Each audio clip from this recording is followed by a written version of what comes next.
UP police की परीक्षा cancel होने की खबर सभी तक पहुंच गई है। इनफैक्ट उन लोगों तक भी पहुंच गई है जो लोग इस परीक्षा को नहीं भी दिए थे।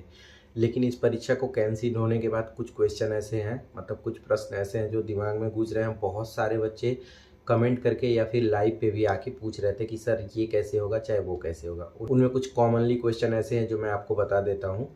जैसे कि सर क्या दोबारा फॉर्म भरना पड़ेगा, क्या सर दोबारा फीस पेमेंट करना पड़ेगा, क्या सर उसी जगह पे सेंटर रहेगा जहाँ पहले था, सर क्या नया एडमिट कार्ड आएगा या उसी एडमिट कार्ड से पेपर देना पड़ेगा, सर क्या होम डिस्ट्रिक्ट में रहेगा या फिर किसी और शहर में सेंटर जाएगा।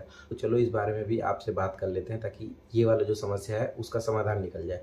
तो सिंपल सी चीज़ ये समझना कि जो नोटिस जारी की गई है उसमें क्लियर कट बता दिया गया है कि सभी वैलिड लोगों को पेपर देने का मौका मिलेगा। वैलिड का मतलब ये समझना, जिनका फॉर्म एक्सेप्ट नहीं हुआ था उनको मौका नहीं मिलेगा। एक्सेप्ट नहीं होने का मतलब ये नहीं है कि जो पेपर ही देने नहीं गए। एक्सेप्ट नहीं होने का मतलब जिनके फॉर्म में कोई दिक्कत थी, स्पेशली वो लोग नहीं जो जिनका जेंडर में गलती था या फिर जिनका कास्ट, मतलब फुल नेम के जगह पे सिर्फ कास्ट आ गया था, उनकी बात ही नहीं हो रही है। ये उनकी बात हो रही है जो फॉर्म भर के रजिस्ट्रेशन तो किए थे लेकिन फीस ही नहीं जमा कर पाए या फिर कुछ बहुत बड़ी दिक्कत थी। अप्रॉक्स 2 से 2.5 लाख लोग भर्ती बोर्ड के द्वारा ये बताया गया था कि ऐसे लोग थे जिनका फॉर्म एक्सेप्ट नहीं हुआ था। मतलब ये समझ लो कि जो 48,000 कुछ लोग थे उन सभी लोगों का दोबारा एडमिट कार्ड जारी होगा और सबको मौका मिलेगा।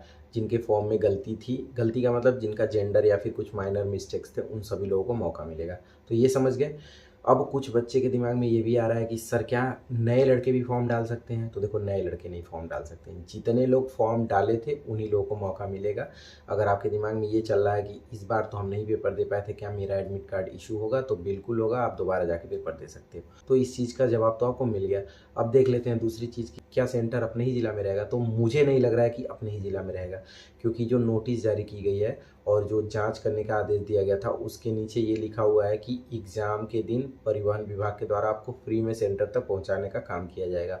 तो जो सरकारी बसें होती हैं वो जिले वाइज चलती हैं ना। तो मुझे तो नहीं लग रहा है कि इस बार होम डिस्ट्रिक्ट में ही देंगे, क्योंकि होम डिस्ट्रिक्ट के होने की वजह से भी कुछ पेपर में जो लीक वाला समस्या है ये हो सकता है। बाकी इसके लिए थोड़ा सा आपको इंतज़ार करना पड़ेगा।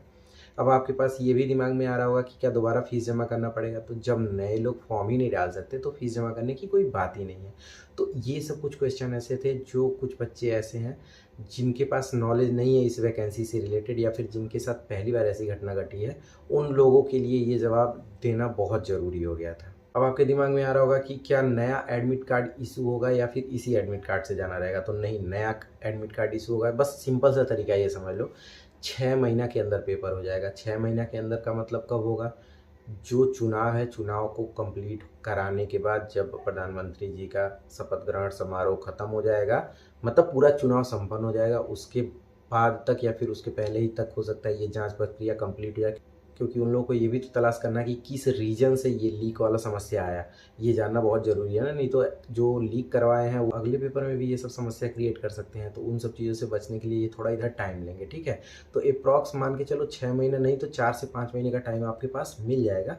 आप आराम से इसमें अच्छे से तैयारी कर सकते हैं। तो जैसे इस परीक्षा में क्या हुआ, पहले ही बता दिया गया था कि आपका इस तारीख को परीक्षा होगा, तो वैसे ही 7 दिन या 8 दिन पहले आपको आपका एग्ज़ाम सेंटर यानी कि जो एग्ज़ाम सिटी है वो और किस तारीख को किस शिफ्ट में आपका पेपर है, ये दोनों बता दिया जाएगा। उसके बाद जैसे इसमें आपका 13 तारीख को एडमिट कार्ड डाउनलोड होने लगा, मतलब 5 से 6 दिन पहले, वैसे उसमें भी डाउनलोड होने लगेगा। तो नया एडमिट कार्ड जब आएगा तो उसमें ये बताया जाएगा कि आपका पेपर कब है, आपको क्या-क्या चीज़ें लेके जानी है, कितने बजे आपका शिफ्ट है, यानी कि किस शिफ्ट में आपका पेपर होना है, किस ज़िले में होना है और आपके सेंटर का क्या नाम है, ठीक है।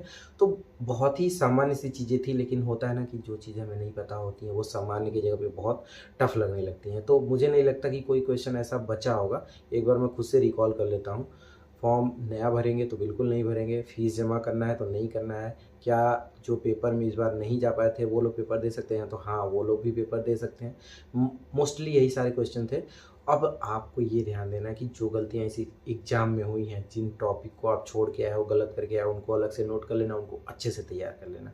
इस बार समझ लो भगवान डबल मौका दिए। मैंने कहा था ना कि 400 में 2 एग्ज़ाम आपको देने का मौका मिल रहा है, तो इस मौके को भजाइए और ये मत सोचिए कि इस बार कट ऑफ बहुत ज़्यादा जाएगा। ये क्यों सोचना है, समय है, जितना कट ऑफ जाएगा कोशिश यही करिए कि उसके अंदर आपका नंबर हो, यानी कि आपका नाम उस कट ऑफ लिस्ट में हो। तो इस बार वो गलतियाँ नहीं करनी है। मुझे अच्छे से पता है कि आप बहुत मेहनत कर रहे हो, उस समय आपको थोड़ा टाइम नहीं मिल पाया था, अचानक से ऐसा हुआ या फिर ऐसे सीन क्रिएट ही हो गया कि पेपर जल्दी से जल्दी हो गया, तो कहीं ना कहीं उस चीज़ का दिक्कत तो होता ही है। लेकिन मुझे अब पता है कि अब आप लोगों को बहुत टाइम दिया जा रहा है, इस टाइम का अच्छे से लाभ उठाइए। 1-2 दिन थोड़ा बढ़िया से घूमिए, मूड को थोड़ा रिफ्रेश करिए और फिर से जीरो से शुरुआत करिए। मुझे अच्छे से पता है कि आप लोग कर लोगे, आप लोगों ने करके दिखाया है। अगर इसी में धांधली नहीं हुई होती तो इसी में आप लोगों का सिलेक्शन हो जाता।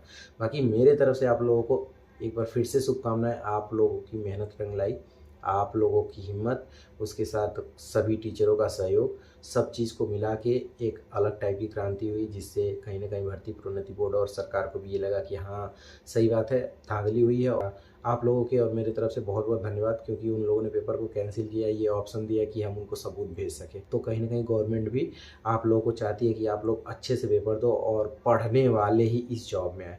बाकी अच्छे से पढ़िए आप लोग, अब जो होना था हो गया। इस फीवर को बहुत लंबा मत खींचिएगा, मतलब जो चीज़ें थी 1-2 दिन चला के थोड़ा सा रीसेट करिए दिमाग को, उसके बाद फिर से पढ़ने लग जाइए। और इस बारी मेहनत करके दिखा दीजिए उन पेपर लीक कराने वालों को कि किस तरीके से मेहनत के दम पे भी नौकरी ली जा सकती है। उम्मीद है कि वीडियो पसंद आया होगा, जो आपकी समस्याएं थी उन सभी का समाधान इसे एक वीडियो में मिल गया होगा। अगर वीडियो अच्छा लगा होगा तो वीडियो को लाइक करिएगा। चैनल पे अगर नए आए हैं तो चैनल को सब्सक्राइब करिएगा और जल्दी से जल्दी चैनल को 50 के कर दीजिएगा। अगर कोई और आपको क्वेरी करना है तो आप इस वीडियो के डिस्क्रिप्शन बॉक्स में दिए हुए टेलीग्राम ग्रुप में जुड़ जाइए, वहाँ आप कमेंट करके मेरे से बातें कर सकते हैं। मिलते हैं अगले वीडियो में, तब तक के लिए आप लोग अपना ध्यान रखिएगा। Bye bye.